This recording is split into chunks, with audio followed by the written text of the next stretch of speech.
The Romantic Age, an overview. Romanticism was an artistic, literary, musical, and intellectual movement that originated in Europe towards the end of the 18th century. It was rooted in the German Sturm und Drang movement, developed between 1760s and 80s in German literature and music, which stressed on individual subjectivity. Romanticism was characterized by its emphasis on emotion and individualism, as well as glorification of all the past and nature, preferring the medieval rather than the classical. The application of the term Romanticism to literature first became currency in Germany, where the circle around the Schlegel brothers, critics August Schlegel and Friedrich Schlegel, began to speak of Romantische Poesie in the 1790s. Friedrich Schlegel wrote in his Dialogues on Poetry, published in 1800, I seek and find the romantic among the older moderns, in Shakespeare, in Cervantes, in Italian poetry, in that age of chivalry, love, and fable, from which the phenomenon and the word itself are derived. The Romantic period in England began in the later half of the reign of George III and ended with the accession of Queen Victoria in 1837. The Romantic period is also called the Age of Revolution because the age witnessed social and economic revolutions as well as a revolution in literature. This period saw the triumph of Romanticism in literature and of democracy in government. England had become the workshop of the world with her invention of steel and machinery and by her monopoly in trade. Soon she was transformed from an agricultural nation to an industrial one. The traditional rural farmers emerged as a new class of industrial laborers or the working class. The wealth of Britain increased on the unprecedented scale, but there was gross inequality in the distribution of that wealth both on the land and in the factory. The enclosure movement, by which open fields were enclosed by hedges and walls, deprived farm laborers of open grazing grounds. The cities teemed with an exodus of laborers from the villages, which led to the beginning of slums. The developments in medical science and the improved standard of living led to an alarming increase in population. In the meantime, the French Revolution broke out and diverted the attention of Britain. The revolution proclaimed the natural rights of man and the abolition of class distinctions. The Declaration of the Rights of Man and the Citizen was adopted on 26 August 1789. When the French Revolution came to an end, England turned her attention to economic and social reform. Some of the reforms that were brought about were the termination of the African slave trade, the freedom of the press, and the abolition of the restrictions against the Catholics in Parliament. In 1833, England proclaimed the emancipation of the slaves in all her colonies. The Romantic Age saw the beginnings of modern British imperialism. In her race to establish a colonial empire, Britain came into conflict with other imperialist powers like France, Russia, China, and the Turkish Ottoman. During the Napoleonic Wars between 1803 and 15, Britain was well ahead of the rest of Europe in colonization and trade. Romanticism was partly a reaction to the Industrial Revolution, the aristocratic social and political norms of the Age of Enlightenment, and the scientific rationalization of nature. The term Romantic Revival is applied to the splendid outburst of literature in the age of Wordsworth. The word revival indicates a return to literature of those romantic qualities which had characterized the literature of the Elizabethan age. The romanticism of Elizabethan age was the expression of that imaginative life which had been stimulated by the Renaissance. Unbridled imagination, the glow of passion and emotion, the joy of newfound freedom and power of mind are the main characteristics of the Elizabethan literature. It was in the poetry of Spenser, in the plays of Marlowe and Shakespeare, and in the prose of Bacon that these qualities found their supreme expression. The unrestrained freedom and exuberance of the Elizabethans were subjected to scrutiny and criticism in Augustan age. It brought intellect into play rather than poetic imagination. The neoclassical poets favored reason, intellect, and order and looked outward to society, while their romantic counterparts turned to the inner recesses of the mind and to their imagination. In place of the balance and symmetry of the heroic couplet, the Romantics dealt with individual experience in language closer to everyday speech. When the Augustan writers were inspired by the methods of the classical ancient literature of Greek and Rome, the Elizabethans were inspired by its substance. The Romantic movement was thus a natural revolt against the classical spirit of the 18th century. The signs of rebellion were seen in the poems of James Thomson, William Collins, Thomas Gray, William Blake, and Robert Burns, and these poets were called as the transitional poets. However, the movement got a definite shape and direction with the publication of the lyrical ballads by William Wordsworth and Coleridge in 1798. The Lyrical Ballads is a landmark in the history of English literature with 4 poems written by Coleridge and 19 by Wordsworth. The whole spirit of their work is reflected in 2 poems of this memorable little volume. That is, The Rime of the Ancient Mariner, which is Coleridge's masterpiece, and Lines Written a Few Miles Above Tintern Abbey, which expresses Wordsworth's poetical creed. Wordsworth wrote in its preface that the materials of poetry can be found in every subject which can interest the human mind, and explained that these poems were experiments written chiefly to ascertain how far the language of conversation in the middle and lower classes of society is adapted to the purposes of poetic pleasure.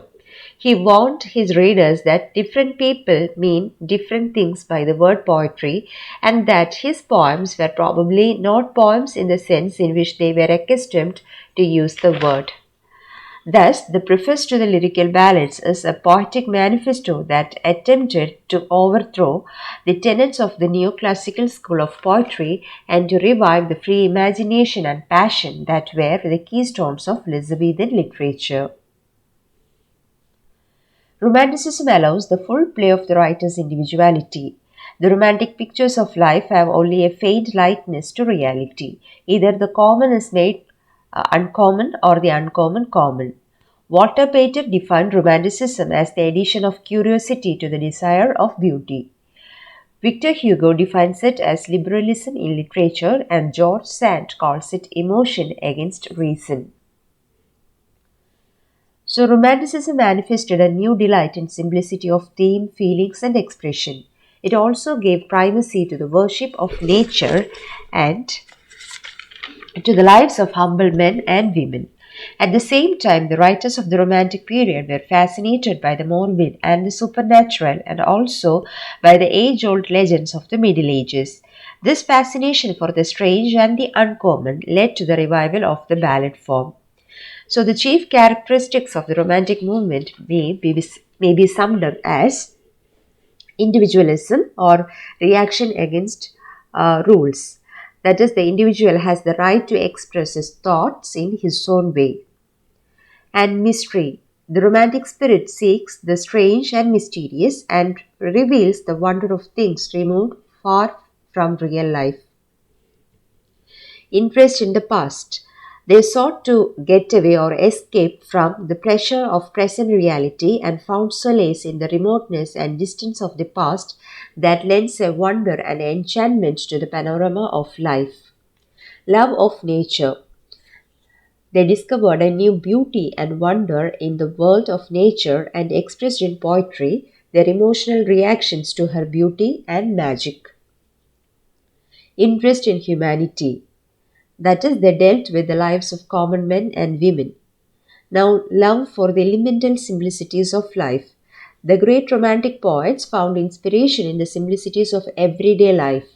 An ordinary sunset, a walk over the hills, cluster of spring flowers, the rain, then the west wind, the song of a nightingale, a cottage girl, etc.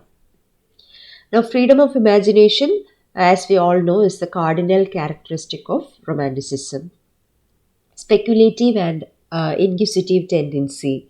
According to Compton Rickett, Romanticism induces a speculative and inquisitive turn of mind, subjectivity and spontaneity, spontaneous overflow of powerful feelings. Then regeneration of poetic style. The Spenserian stanza, the ballad, the blank verse, the lyric, the ode, and the sonnet were all revived. Now, a note on the influence of French Revolution.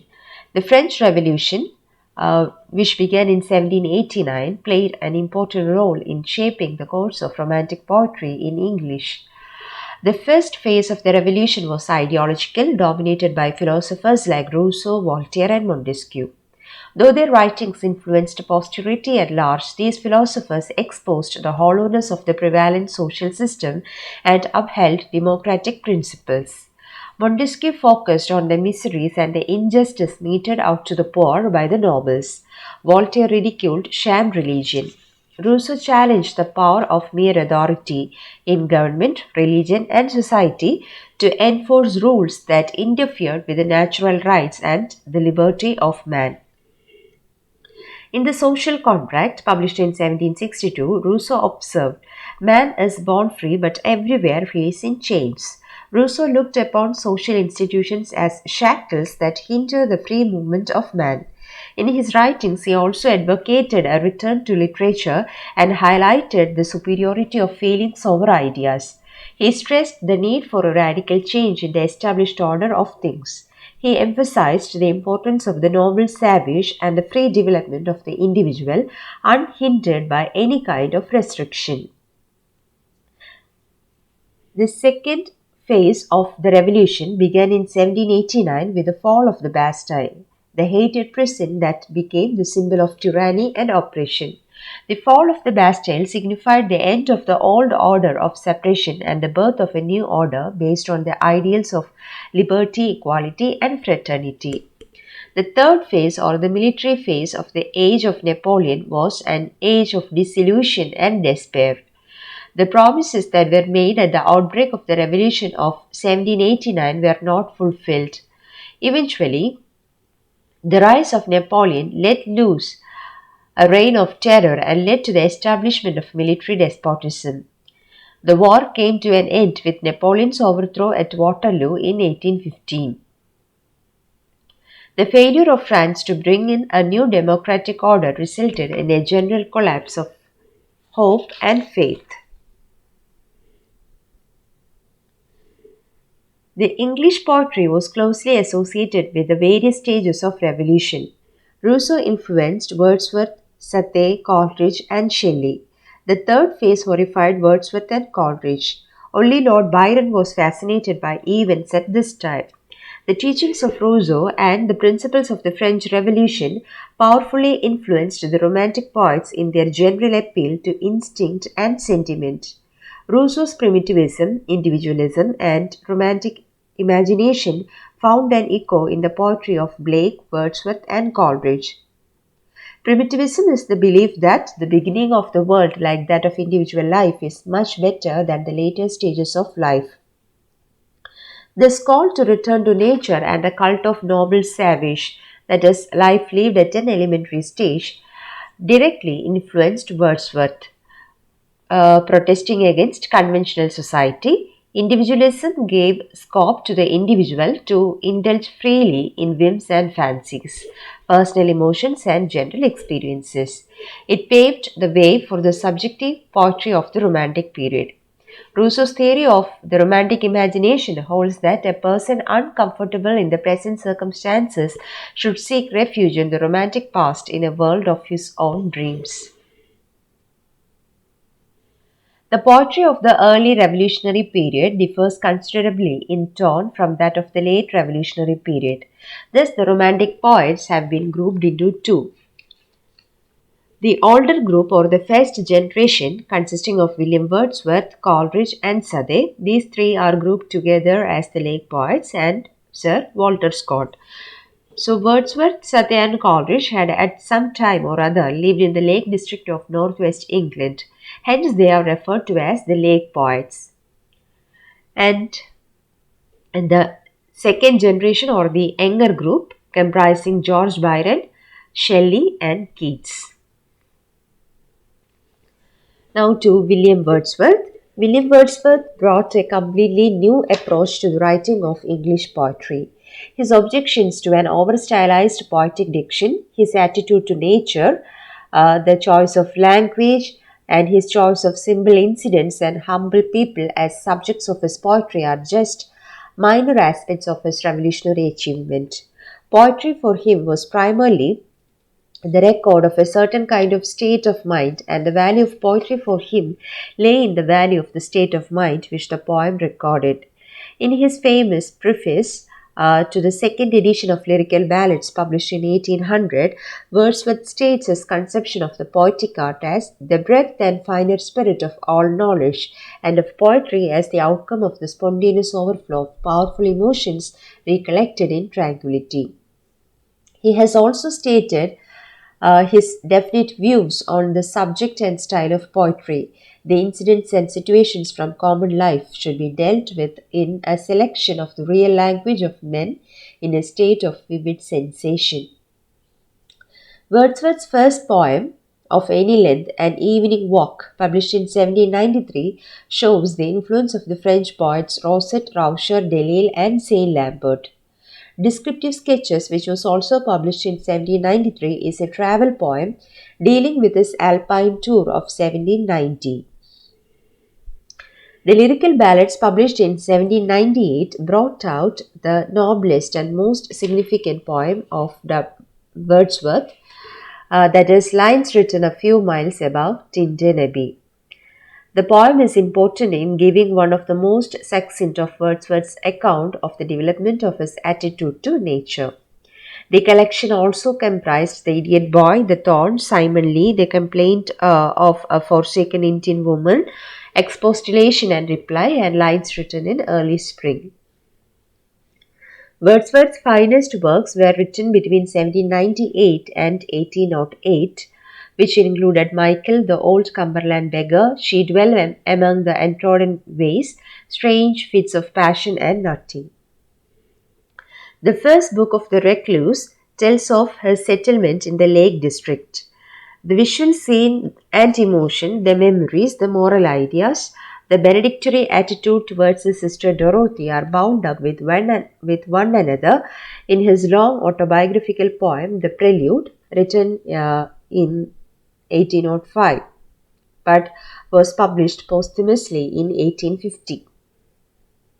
The Solitary Reaper, The Green Linnet, I Wandered Lonely as a Cloud, all are intimations of immortality, resolution, and independence, Ought to Duty, The Excursion, The White Dwarf, Ralston, The Wagoner, Peter Bell, and Yarrow Revisited are his other poems. He was made Poet Laureate in 1843 after Robert Suther's death. Wordsworth has written a few sonnets like Milton, The World is Too Much with Us, Westminster Bridge, etc. His only drama, The Borderers, is a grotesque melodrama. And to the second poet, Samuel Taylor Coleridge. Coleridge was a man of gigantic genius, but his addiction to opium paralyzed his energies, and his dreams of writing great books were never realized. The most conspicuous feature of the poems of Coleridge is their intense imaginative power. It explores the weird, the supernatural, and the obscure. The very center of Coleridge's imagination lies in the faculty of evoking the mystery of things. The Rime of the Ancient Mariner, Christabel, and Kubla Khan are his finest examples of his use of the supernatural. Coleridge's love of nature, which he conceived as alive in God, and each of her forms, the flower or the river or the mountains, informed by a distinct spirit, had a distinct life of its own, forms the basis of The Ancient Mariner. And the poet passes to the second phase of the conception of nature when he conceives that it is our own thought that makes nature to us, which he beautifully expresses in the Alien Harp and the Ode to Dejection. Dejection and Ode was written addressing Wordsworth's sister-in-law, Sarah Hutchinson. Coleridge's meditative poetry includes Sermoni Propria, that is more appropriate to conversation, and Frost at Midnight. The opening of This Lime Tree Bower My Prison, with its colloquial start, its tone of self-communion, its relish of the smallest details of natural scenery, shows one of Coleridge's poetic style.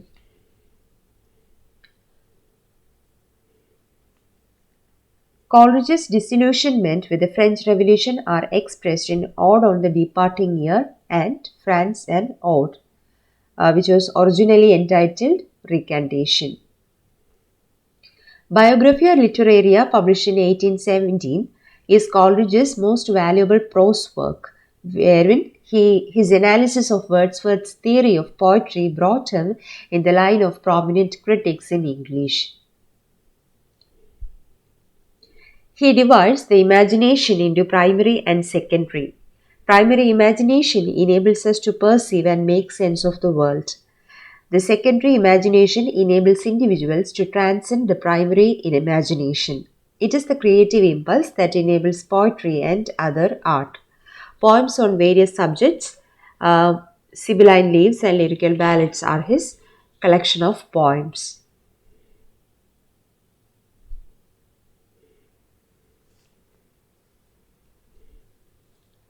Now to Robert Southey. He was one of the trio with Wordsworth and Coleridge and looked down upon as a prominent member of the Lake School of Poetry. Southey wrote a great deal of verse, including epic and didactic poems. He is chiefly remembered for his ballad The Battle of Blenheim, which speaks about the futility of military glory. My Days Among the Dead Are Past is another ballad written by him, and he was the Poet Laureate of England for 30 years from 1813 to 1843. Robert Southey was involved with Coleridge in the utopian scheme of Pandysocracy. He has written a narrative Oriental verse romance, The Joan of Arc.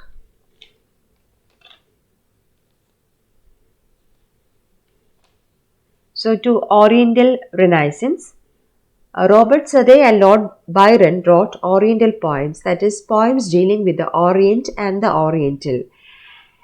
And Paul Poplawski describes the Romantic Age as the Oriental Renaissance. Robert Southey has written 4 epic poems: Thalaba the Destroyer, Madoc, the Curse of Kehima, and Roderick, the Last of Gods. And in the Thalaba the Destroyer, the poem deals with Mohammedan, and in Madoc it deals with Welsh and Aztec, and in Curse of Kehima it deals with India, and Roderick, the Last of the Gods, is a combination of Christian, Gothic and Moorish material.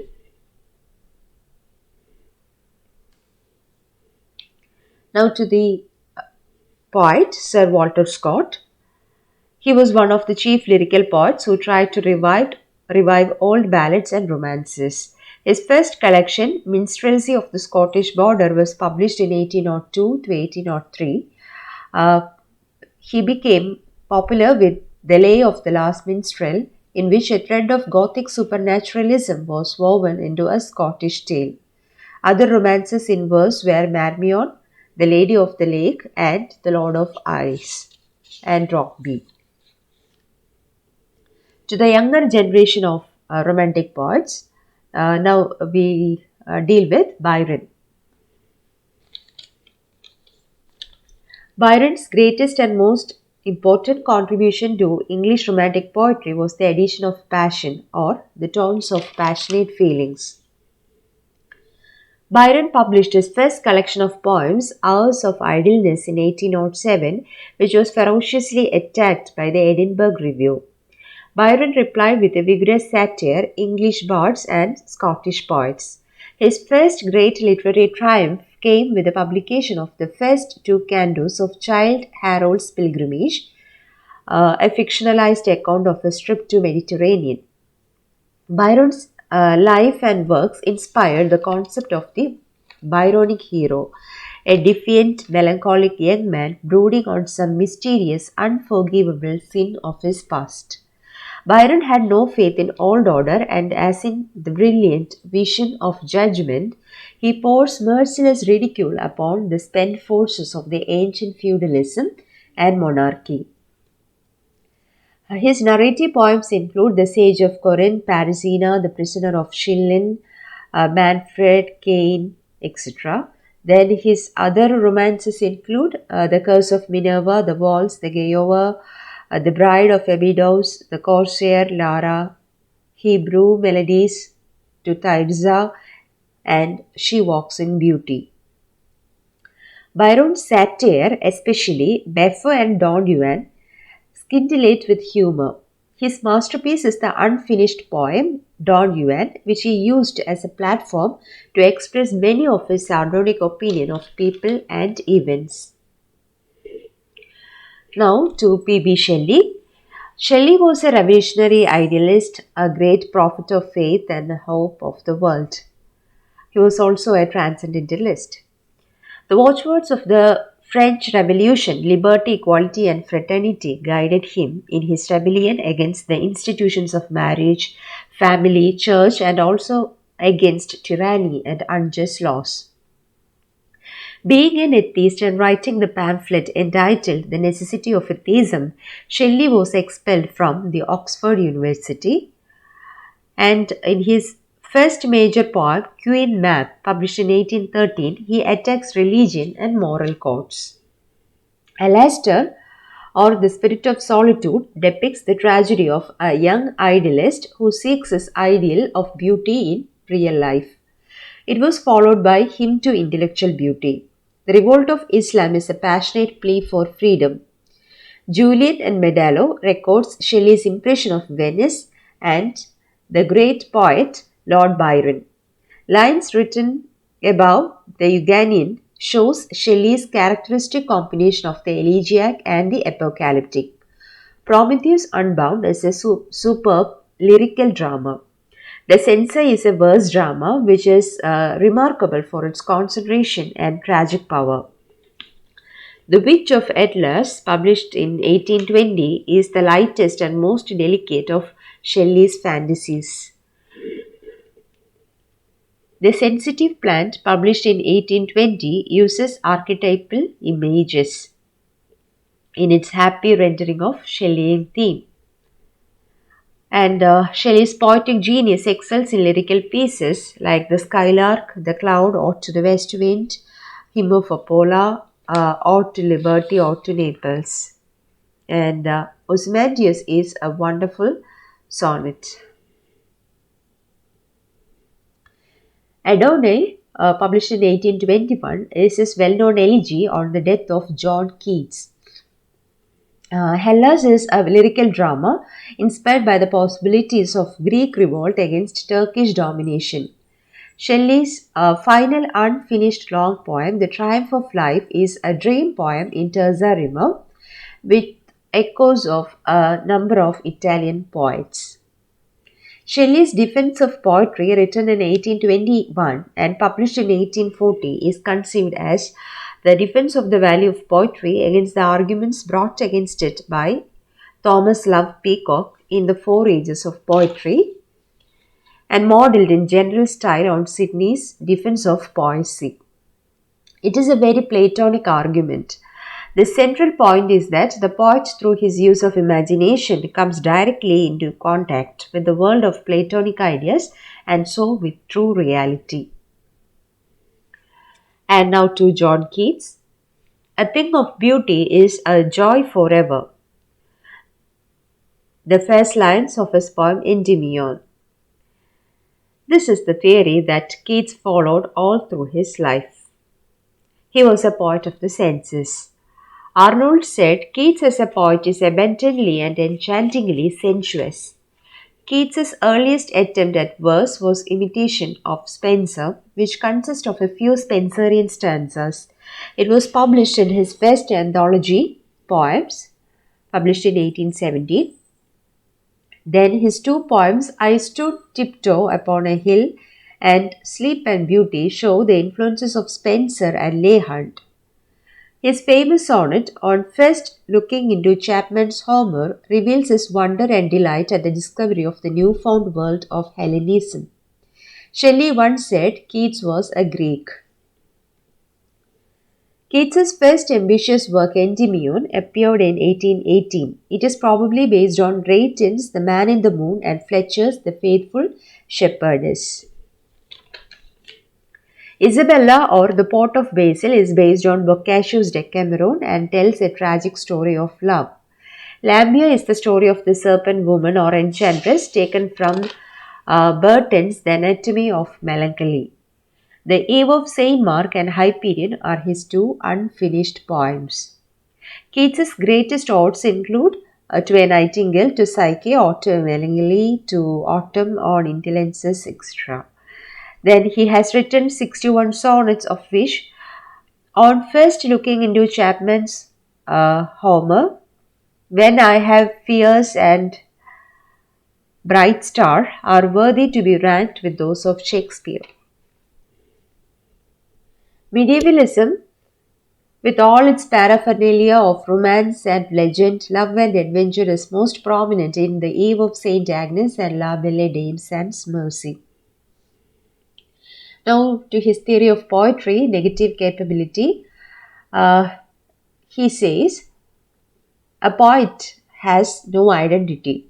Of the poetic character, it has no self. It is everything and nothing. The necessary quality of poetry is a submission of things as they are, without any effort to intellectualize them into something else. And the other poets of the Romantic period includes Leigh Hunt, Thomas Moore, Thomas Campbell, Thomas Hood, and Samuel Rogers. Now to the Romantic essayist, Charles Lamb. W.J. Long has said that Lamb is the most lovable essayist of all our English essays, partly because of his delicate old-fashioned style and humor, but more because of that cheery and heroic struggle against misfortune which shines like a subdued light in all his writings. Lamb is the prince among English essayists, and his essays were autobiographical. Lamb's first essay appeared in the London Magazine in 1820 under the name of Elia. The first volume of essays was published as Essays of Elia in 1823 and the second under the title The Last Essays of Elia in 1833. Elia was his pen name, and Elia was actually the name of an Italian clerk who was Lamb's colleague at the Southsea House where he worked. Of his relations, Lamb gives us a full and vivid picture. His brother John is the James Elia of My Relations. His sister Mary Lamb is present in many essays as Bridget Elia. His father is the Lowell of Old Benches. His aunt appears in My Relations, and his maternal grandmother is portrayed in Dream Children. We may learn about the boyish Charles in Night Fears and in Cricht's Hospital. His essays like Grace Before Meat, The Praise of Chimney Sweepers, Captain Jackson, etc. are illumined by Lamb's delicate sympathy and nobility of his nature. As a humorist, Lamb is unsurpassable in English prose. A blend of humor and pathos can be seen in Dream Children, Old China, Poor Relations, and a dissertation on roast pig. His other essays include The Convalescent, The Praise of Chimney Sweeper, Two Races of Men, A Quakers meeting, Mockery End in Hertfordshire, Mrs. Battle's Opinions, Imperfect Sympathies, The Confessions of a Drunkard, and The Old Benches of the Inner Temple. Now moving on to William Hazlitt. Hazlitt turned to literary journalism after an unsuccessful career, first as a painter and then as a philosopher. His first collection of literary sketches, The Round Table, appeared in 1817. The same year, he produced his characters of Shakespeare's plays, which showed him employing the method of discussing the poems in the plays as independent psychological characters. Hazlitt wrote essays on books of all sorts, on nature, on politics, on sports and games, on prize fighting, on pictures and the stage, on the Indian jugglers, and on the ignorance of the learned. His collection of essays include the English poets, the English comic writers, the dramatic literature of the age of Elizabeth, table talk or original essays on men and manners, the spirit of the age or contemporary portraits, and the plain speaker in 1826. His wide range and variety of interests is illustrated compendiously in Merry England, My First Acquaintance with Poets, Winterslow, On Living to Oneself, On a Sundial, Farewell to Essay Writing, On Going to a Journey, and many others are personal and autobiographical. Between 1828 and 1830, Hazlitt published an unsuccessful biography of Napoleon. He was a master of aphorism, proven by the sentence, common sense is tacit reason. Now to Thomas De Quincey.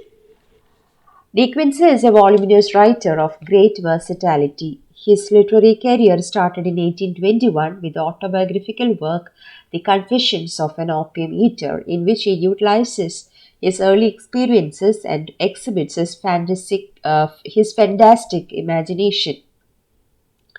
His other autobiographical works, Autobiography 1834 to 53 and Suspiria de Profundis, reveal his interest in his own psychology and show an attitude to the significance of dreams and an awareness of the different levels of consciousness that are surprisingly modern. In the Dialogue of Three Templars, he displays the passion for logical analysis, which is as distinctive of his genius as his fantasy. The most illuminating of De Quincey's work is Literary Reminiscences, which contains brilliant appreciation of Wordsworth, Coleridge, Lamb, Shelley, Keats, Hazlitt, and Landor, as well as some interesting studies of the literary figures of preceding age. On the Knocking at the Gate in Macbeth, Murder considered as one of the fine arts, Letters to a Young Man, Joan of Arc, The Revolt of the Tartars, and The English Mail Coach are his other notable essays. Other essayists of the period are Leigh Hunt, Robert Southey, W.S. Landor, and Lockhart. Leigh Hunt contributed his papers to the Examiner and the Indicator. He expressed his experiences and impressions of the journey to Italy in Jar of Honey from Mount Hibla. His varied knowledge of London life is exhibited in The Town. His autobiography is the fullest expression of his own life. Robert Southey, Life of Nelson, written by Robert Southey, is a great contribution to biography. History of the Peninsular War and History of Brazil and The Three Bears, A Children's Tale, are his prominent writings. Then W.S. Landor, his Imaginary Conversations deals with topics from literary criticism to politics, and Lockhart, Memoirs of the Life of Sir Walter Scott. Now moving to fiction, Jane Austen from 1775 to 1817. The Romantic Age had its share of luminaries in the genre of the novel, too. Jane Austen, who popularized domestic fiction, and Sir Walter Scott, who fictionalized history, are the notable novelists of this period. And to Jane Austen, she has been called the pure novelist who presents an authentic criticism of the country society she knew so well within the limits of art. She simplified and refined the English novel, making it a true reflection of English life.